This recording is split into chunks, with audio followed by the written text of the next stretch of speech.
জঙ্গলের পাশে থাকা একটি গ্রামে একটা ছোট বাচ্চা তার মায়ের সাথে খেলা করছিল। এমন সময় কোথা থেকে একটা উড়ন্ত ডাইনোসর সেই বাচ্চাটাকে তুলে নিয়ে চলে যায়। এরপর সেই ডাইনোসর বাচ্চাটাকে জঙ্গলের একটা জায়গায় নামিয়ে দেয়। বাচ্চা ভয়ে কাঁদতে শুরু করলে আশপাশ থেকে অনেকগুলো ছোট ছোট ডাইনোসর বাচ্চাটাকে আক্রমণ করতে চলে আসে। ডাইনোসরগুলো বাচ্চাটাকে একা পেয়ে ঘিরে ধরে। এমন সময় টুনি সেই বাচ্চাটাকে বাঁচিয়ে নিয়ে সামনের একটা গ্রামের দিকে উড়ে যায়। টুনি বাচ্চাটাকে নিয়ে গ্রামে পৌঁছলে বাচ্চাটার মা ছুটে আসে। এদিকে ওই বাচ্চা ডাইনোসরগুলো তাদের মাকে গিয়ে সব জানালে মা ডাইনোসর রেগে যায়। মা ডাইনোসর টুনিকে খোঁজার জন্য জঙ্গলে বেরিয়ে পড়ে। ডাইনোসর রাগে জঙ্গলের চারিদিকে আগুন লাগিয়ে দিতে থাকে। এরপর ডাইনোসর টুনির বাসায় এসে পৌঁছলে টুনি ভয়ে উড়ে যায়। ডাইনোসর রাগে টুনির বাসা জ্বালিয়ে দেয়। এরপর ডাইনোসর শান্ত হয়ে ফিরে যায়। সেদিন রাত্রে হঠাৎ করে ভয়ঙ্কর উল্কাপাত শুরু হয়। বড় বড় উল্কাপিণ্ড পৃথিবীর বুকে আছড়ে পড়তে শুরু করে। এমন সময় একটা ভয়ঙ্কর উল্কা ডাইনোসরদের জঙ্গলে পড়ে ফেটে যায়, আর তাতেই ডাইনোসরদের বংশ একেবারে ধ্বংস হয়ে যায়। বন্ধুরা, একবার জঙ্গলে এক ভয়ঙ্কর ডাইনি বুড়ি মহিষের রূপ ধারণ করে জঙ্গলে ঢুকে পড়ে। এরপর ওই মহিষ জঙ্গলে থাকার জন্য বাকি পশু পাখিদের কাছে অনুমতি চাইতে আসে এবং তারা সকলেই রাজি হয়ে যায়। এরপর ওই মহিষ সারাদিন জঙ্গলে ঘুরে ঘুরে দেখে বেড়াতো কে কোথায় থাকে, আর রাত্রি হলেই মহিষ সেই ভয়ঙ্কর ডাইনির রূপে ফিরে আসতো এবং কোনো না কোনো ঘুমন্ত পশুকে গিলে খেয়ে নিত। আর ভোর হওয়ার আগেই সেই ডাইনি আবার মহিষের রূপ ধারণ করে নিত। কয়েকদিনের মধ্যেই পশু পাখিরা বুঝতে পারে প্রতিদিন কোনো না কোনো প্রাণী উধাও হয়ে যাচ্ছে। এমনই একদিন রাত্রিবেলায় সেই মহিষ সামনে একটা ঘুমন্ত শেয়ালকে দেখতে পেয়ে ডাইনির রূপ নেয় এবং ওই ডাইনিটা শেয়ালকে গোটা গোটা ধরে গিলে নেয়। ভুলবশত এই ঘটনা দূর থেকে দেখতে পেয়ে যায় একটি বাঁদর। বাঁদর সঙ্গে সঙ্গে টুনিকে গিয়ে সব জানালে টুনি তক্ষুনি এক ঋষি মশাইয়ের কাছে উড়ে যায়। ঋষি মশাই সব শুনে তাকে একটা পবিত্র কলস দেয়। টুনি সেই কলস নিয়ে উড়ে যায়। এরপর টুনি সেই পবিত্র কলস নিয়ে মহিষের সামনে গেলে ওই শান্ত মহিষটা কলসটাকে দেখে এক রুদ্র মূর্তি ধারণ করে। মহিষ টুনিকে মেরে ফেলতে উদ্যত হলে টুনি সেই কলসের জল মহিষের গায়ে ছিটিয়ে দেয়। এতে ওই মহিষ সেখানেই লুটিয়ে পড়ে। মহিষ লুটিয়ে পড়ার কিছুক্ষণের মধ্যেই মহিষের পেট ফেটে সেই ভয়ানক ডাইনি বেরিয়ে আসে। ডাইনি টুনিকে দেখতে পেয়ে তাড়া করে। টুনি কি করবে কিছু বুঝতে না পেরে ভয়ে পালাতে থাকে। টুনি উড়তে উড়তে সেই ঋষি মশাইয়ের কাছে এসে পৌঁছয়। এরপর ওই ভয়ঙ্কর ডাইনি টুনিকে মেরে ফেলতে গেলে ঋষি মশাই রুখে দাঁড়ায়। ডাইনির সাথে ঋষি মশাইয়ের এক ভয়ঙ্কর মাটি কাঁপানো যুদ্ধ শুরু হয়, আর এতেই ডাইনি হেরে যায়। ঋষি মশাইয়ের তেজে ওই ভয়ঙ্কর ডাইনি জ্বলে ভস্ম হয়ে যায়।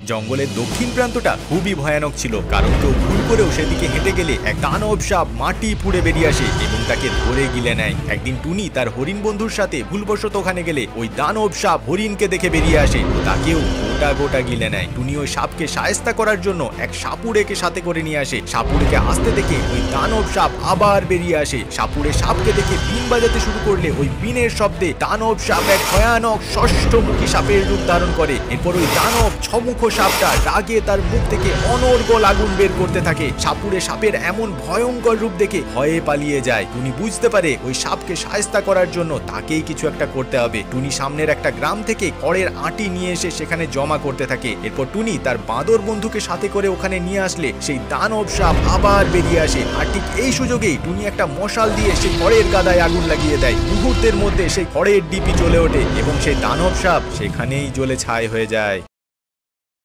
বন্ধুরা, একবার টুনি জঙ্গলে উড়ে যাওয়ার সময় একটি বই মাটিতে পড়ে থাকতে দেখে। বইটি আকর্ষণীয় হয় টুনি সেটি বাসায় নিয়ে আসে। এরপর সেই বইটি খুললে তার থেকে এক অদ্ভুত রশ্মি বেরিয়ে আসে যা টুনিকে নিজের মধ্যে প্রবেশ করিয়ে নেয়। এরপর টুনি এক নতুন রহস্যময় দুনিয়ায় চলে যায়। সেখানে সে দেখে এক অদ্ভুত পাখি বন্দী হয়ে আছে। পাখিটি টুনিকে দেখে কিছু বলতে চাইলে টুনি কাছে আসে। এমন সময় একটা কঙ্কাল তলোয়ার হাতে টুনির দিকে এগিয়ে আসে। টুনি সামনে একটা কুঠার পড়ে থাকতে দেখে হাতে তুলে নেয়। টুনির কুঠারের আঘাতে কঙ্কাল দূর মুড়িয়ে ভেঙে পড়ে। এরপর এক কঙ্কাল সেনাপতি কিছু সেনা নিয়ে টুনির দিকে এগিয়ে আসলে টুনি সেই কুঠার তাদের দিকে ছুড়ে দেয়। কঙ্কালগুলো সেই কুঠারের আঘাতে নষ্ট হয়ে যায়। এরপর টুনি ওই কুঠার দিয়ে পাখিটিকে তার বন্ধন থেকে মুক্ত করে দেয়, আর সাথে সাথে পাখিটি এক রাজপুত্র হয়ে যায়। সে টুনিকে বলে সে হলো রূপনগরের রাজা, আর এই বইটি তার রাজ্য। এক জাদুঘর তাকে এতদিন বন্দি করে রেখেছিল। এরপর রাজপুত্র টুনিকে ধন্যবাদ জানিয়ে তাকে তার নিজের বাসায় ফিরিয়ে দেয়। একদিন রাত্রিবেলায় এক বিশাল আকার ভয়ঙ্কর গরজিলা কোথা থেকে জঙ্গলে ঢুকে পড়ে। এরপর সেই ভয়ঙ্কর গরজিলা তার মুখে চোখের তেজস্ক্রিয় আলোয় জঙ্গলে আগুন ধরিয়ে দিতে থাকে। আগুন যত দাউ দাউ করে জ্বলতে থাকে গডজিলা ততই সেই আগুনের মজা নিতে থাকে। জঙ্গলের এই অংশটা পুড়িয়ে ছাই করে দেওয়ার পর গডজিলা সেদিনের মতো শান্ত হয়ে একটা গুহার দিকে চলে যায়। পরদিন সকালে জঙ্গলের মাঝে থাকা একটা বাজারে সকল পশু পাখিরা কেনাকাটি করছিল। এমন সময় সেই ভয়ঙ্কর বিশালাকার গডজিলা ওই বাজারে ঢুকে পড়ে। এরপর ওই গডজিলা তার তেজস্ক্রিয় রশ্মি দিয়ে ওই সুন্দর বাজারটাকে জ্বলিয়ে ছারখার করে দিতে থাকে। সকলে ভয়ে এদিক ওদিক পালাতে থাকে। টুনি তার বাঁদর বন্ধুর সাথে প্রাণ বাঁচিয়ে একটা গাছের পিছনে গিয়ে দাঁড়ায়। কিছুক্ষণের মধ্যে সেই ভয়ঙ্কর গডজিলা সেখানে চলে আসে। টুনি ও বাঁদরকে দেখতে পেয়ে গডজিলা তাদের পুড়িয়ে ছাই করে দেওয়ার চেষ্টা করে। এতে বাঁদরের গায়ে আগুন লেগে যায়। বাঁদর ছুটতে ছুটতে সামনের একটা জলাশয়ে গিয়ে ঝাঁপ দেয় এবং প্রাণে বাঁচে। এদিকে গডজিলা ধরিয়ে দেওয়া জঙ্গলের আগুনে একটা সাপ আটকে পড়ে। সাপ আগুনে বন্দি হয়ে গিয়ে ছটপট করতে থাকে। টুনি সেটি দেখতে পেয়ে সাপকে ধরে বাইরে বের করে আনে এবং তাকে প্রাণে বাঁচায়। দেখতে দেখতে সাপটি এক মানুষের রূপ নেয়। সে জানায় সে হলো একজন সর্প দেবতা। এরপর ওই সর্প দেবতা টুনিকে একটি মণিখণ্ড দিয়ে তাকে ওই গডজিলার সাথে লড়তে বলে। এরপর টুনি ওই মণিখণ্ড নিয়ে গডজিলার কাছে উড়ে যায়। টুনি গডজিলাকে দেখতে পেয়ে সেই মণিখণ্ড গডজিলার সামনে রেখে দেয়। এরপর ওই গডজিলা তার ভয়ঙ্কর তেজস্ক্রিয় রশ্মি ছাড়তে থাকলে